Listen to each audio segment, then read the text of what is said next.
Before starting this, I want you to pull up the link that I have on the lesson and take a look at the Haitian art being made. It's an advertisement, but it's a really good video on how the Haitian artists make their work.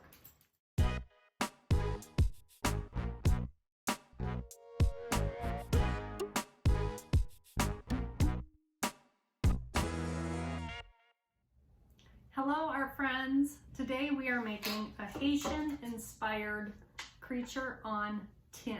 Doesn't have to be a bird. I'm making a bird, but you can make whatever you want. But you want to choose an image that's pretty simple because the technique end of it is kind of tricky. And before we get started, I just want to tell you how much I miss all your wonderful personalities. I miss having you in my day and spending time with you. I hope you are all doing well. First off, we'll need to gather some supplies. We are going to need a pop can. That's going to be the tin. We're going to need something sharp and pointy. A good nail with a flat head on top will work. I need a piece of wood to work on top of, a pencil, and if you have them, some Sharpie markers. You can do this design with it just being dots and lines on the tin, but if you want to add color, Sharpie markers work really well. Oh, and a really good pair of scissors. Strong. To begin, we're going to have to get into the tin, and that's really the hardest part, is getting it poked into. Be really, really careful. I'm working on a board. That way, if I cut into it, I'm hitting the board and not a good table. But just getting it started, that is the hardest part. Feel free to get an adult to get you started. I certainly don't want anybody getting hurt. I've got mine started. Now I'm cutting off the bottom. So I'm going as close to the bottom as I can, cutting around, and it is difficult.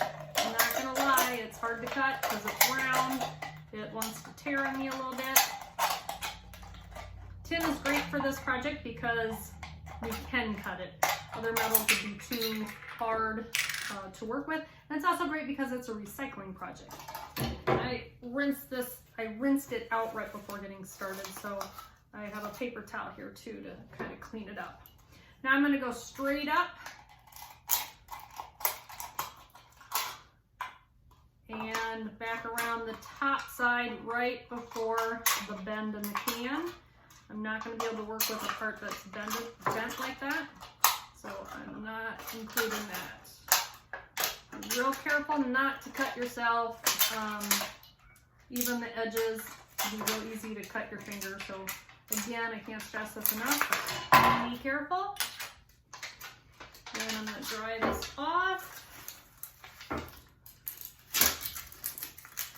And as you can see, this is wanting to curl, and there is a way to fix that. I'm going to take and run it over the table edge. Oh, I got a rip in there. Don't want that to rip more.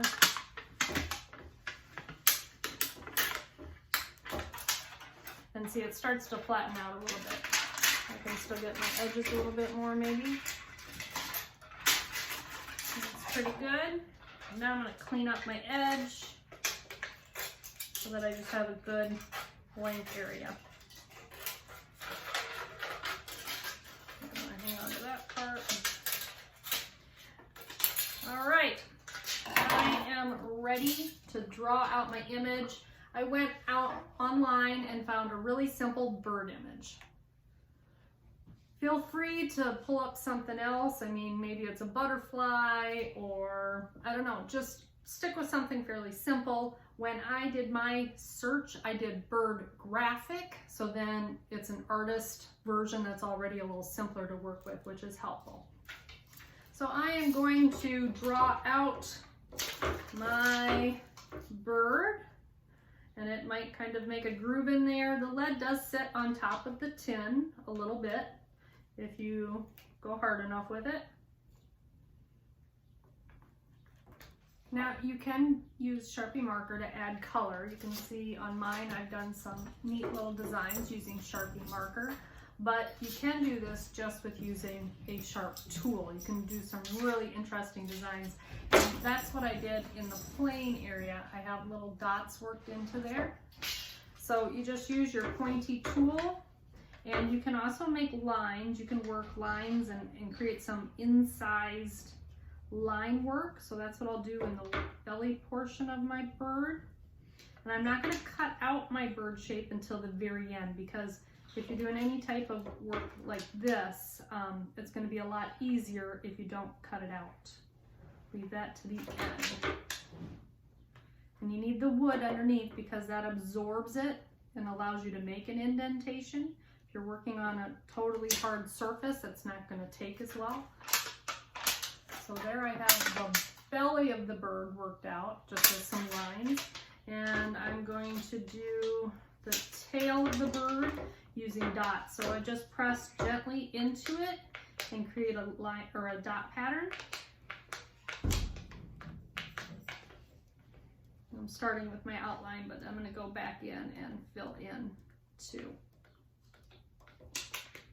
And if you press really hard, and if your wood is soft enough, you can actually pierce through with little dots too. You can even hear it punch through. There we go, another close-up of the wing. And as I said, you can also put Sharpie marker in there. The marker looks really cool. And I'm really not worried about making this natural looking. I actually think it'll be fun to have some bright colors worked into it. And I could do a pattern with the Sharpie marker too. You definitely want to focus on design with this one. Now you can see how wonderful that looks on the metal. There we go, friends. I've added Sharpie. You can see all my incised line work and the dots. That's my finished product. Be sure to share it out on Seesaw when you are done, or if it's easier, you can email me a picture. I definitely want to see what you've made. Thanks.